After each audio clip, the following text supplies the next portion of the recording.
Carly Atchison is here. She's the national spokeswoman for Ron DeSantis. Carly, how are you today? I'm doing great, Mike. Thank you so much.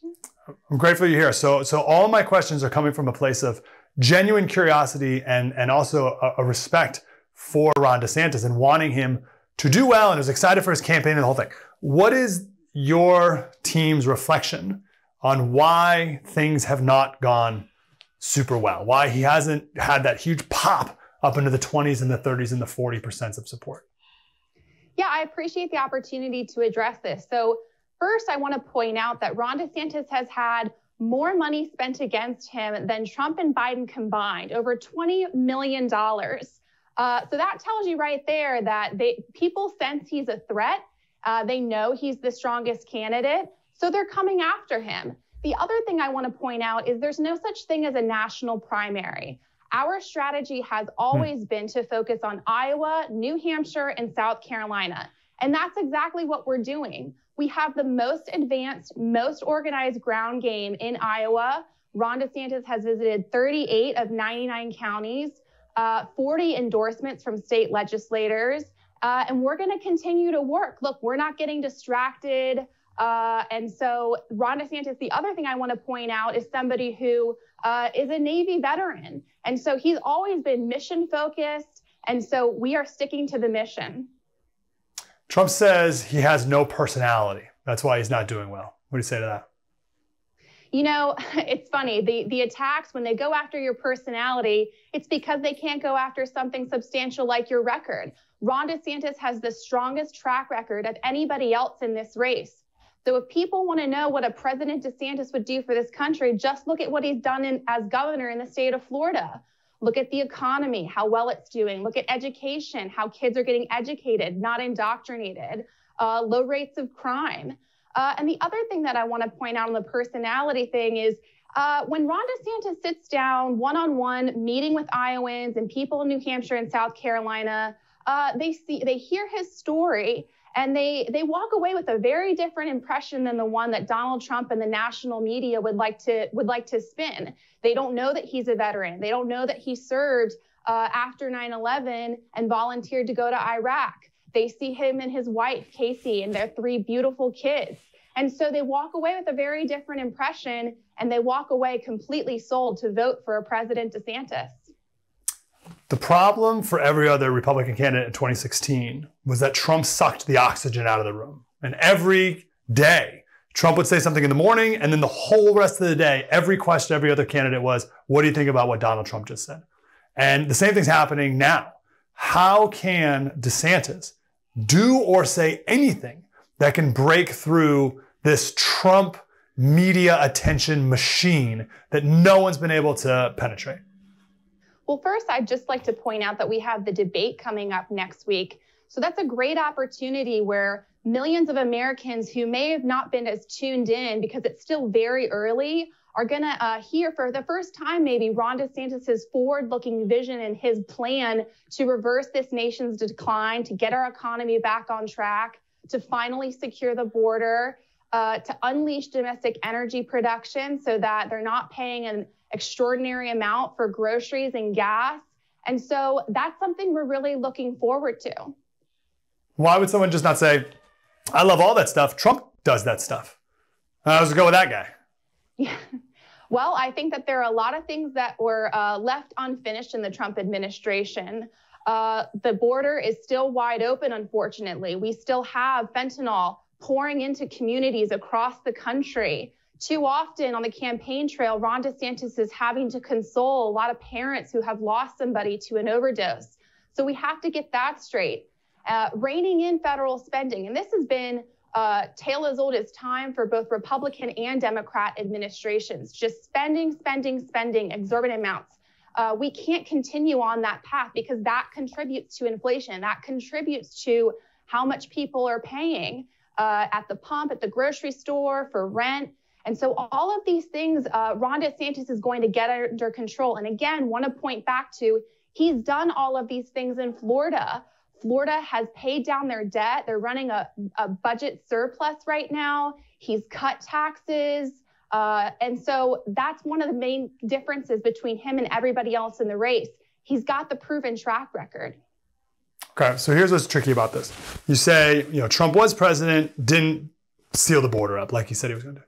How do your campaign, how does DeSantis appeal to Trump voters who want the wall to be built, for instance, without alienating Trump supporters? Because Trump still has a ton of support. People still like Trump. They either like Trump or they like the idea of Trump, but there's still a lot of support. So how does a candidate navigate this by saying, hey, I know you love that guy, but I'm better than that guy. But how do you do that? Because Trump still has so much support. And if you alienate Trump voters, you're going nowhere. He does, but I think that Ron DeSantis has a lot of support too. And again, want to point back to, there are a lot of people across the country who they kind of know Governor DeSantis. They know what he did in Florida. They like what he did in Florida. But again, getting to know him, finding out that he's the only veteran in the race, getting to see him with his family. He's very young. He's extremely energetic. And I think that at the end of the day, Ron DeSantis is focused on not being somebody, but doing something, delivering results for the American people. And so what he's doing is going out there and taking his message, taking his forward-looking vision to the people on the ground. And that actually is not just appealing to Trump voters, but all kinds of voters. Just look at what he did in Florida. Florida used to be a solidly swing state, purple state. It's now, he won by 20 points. It's now a solid Republican state. So again, he has the track record of putting forward a bold vision, executing that vision. And at the end of the day, a lot of Americans want a lot of the same things. They want a good future for their kids. They want safe communities. They don't want to have to be living paycheck to paycheck like 60% of Americans are right now. And when Ron DeSantis gets in front of those voters and says, hey, here's why I'm running, here's what I'm going to do, they like that. All right, let me ask you this. What do you say to the argument that if we don't support Donald Trump now, then we let the Democrats win, and they now know that their biggest weapon is to criminalize anything that any Republican has ever done. So we have to support Trump now. We have to crush the machine now so that they never try this criminalization of anyone ever again. Because if you don't support Trump now, then they're going to find something not only horrific to say about Ron DeSantis, because clearly they will, but things he's done. They're going to throw him in jail. That's the recipe now, is throw everyone in jail. So we have to support Trump now so that they don't try this again on any other candidate in the future. Even if Ron DeSantis wants to run again in 2028 or in the future, we need to stop this machine, this Democratic criminalization machine now. Well, Ron DeSantis is the best candidate to actually do that, to end the weaponization of government. We saw the latest round of indictments with the local DA in Atlanta. Ron DeSantis, as governor of Florida, has already removed 2 politically motivated prosecutors. He said that on day 1 as president, he would remove FBI Director Christopher Wray, who, by the way, was appointed by Donald Trump. And so, yes, you're absolutely right. But the question is, what are we going to do about it? And so Ron DeSantis, again, has that track record, not just talking the talk, but walking the walk of ending the weaponization of government. And that's why he's the best candidate, actually, to get in there so that we don't end up in this position like the one you just described. This potential debate with Gavin Newsom, it's good for Gavin. He gets his national name recognition. We talked about this in the last segment. I think it's also good for DeSantis, and I'm glad. It's just good for the country. I think it's a good thing. But I'm also worried that your DeSantis team does not realize how good Gavin is. I've been in California for a long time. Gavin is really slick. He's very sharp. He's very good. He's a great used car salesman in the sleaziest of ways. Is DeSantis ready for that? He's not Gillum, right? That guy's a chump. This Newsom's real deal. What do you say? There's no debate that Ron DeSantis is not ready for. I think when you put up where California is right now versus where Florida is right now, that's a debate we're more than willing to have, because maybe you're right. Maybe Gavin Newsom is really appealing to some people, but go talk to people in California who are fleeing that state to move into Florida. They absolutely voted with their feet against Gavin Newsom and his way of governing. So regardless of what kind of politician twisted words Gavin wants to say on the debate stage. That's very different than how you actually lead. And again, want to go back to, that's the thing that sets Ron DeSantis apart. He doesn't just talk the talk and sound good. He walks the walk and delivers results for the people who he is serving. He's always put service over self. That's why after 9/11, instead of after graduating Yale and Harvard and making six figures somewhere, he said, I want to put on the uniform. I want to serve my country, and was deployed alongside of Navy SEAL Team 1 to Iraq. He's always put service over self. That's why he's running to be president of the United States. And that's what the American people want. And that's what the American people deserve. You got 30 seconds. To go back to your opening argument that, yes, he's maybe not breaking out of the polls when it comes to nationwide polls, but there's no nationwide primary. Even in the local state polls, he's still like the 10, and we don't need to nitpick over the numbers exactly, but it's 10, 11, 12 versus Trump at 41. How do you, what's the spark? What's the thing that launches him to something tall? It's got to be more than he has good town halls with people from time to time. Sure. Well, here's something that's interesting. Ron DeSantis has over 10,000 Iowans who have already committed to caucus for him in January. It's very different than how somebody says they're going to do something now versus who shows up for you on January 15th, probably a cold day in January, and commits and caucuses for you. And so maybe what you're seeing in the polls isn't exactly what's going to happen on January 15th.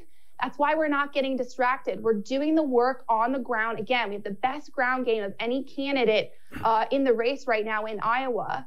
And they're first in the nation. That's a critical date for us, January 15th. And again, want to point out, it's still a long way off. So we'll see how it goes, but we're extremely confident in our strategy. Carly Atchison, national spokesperson for Ron DeSantis. Where can people go to learn more about the campaign and donate and all that stuff?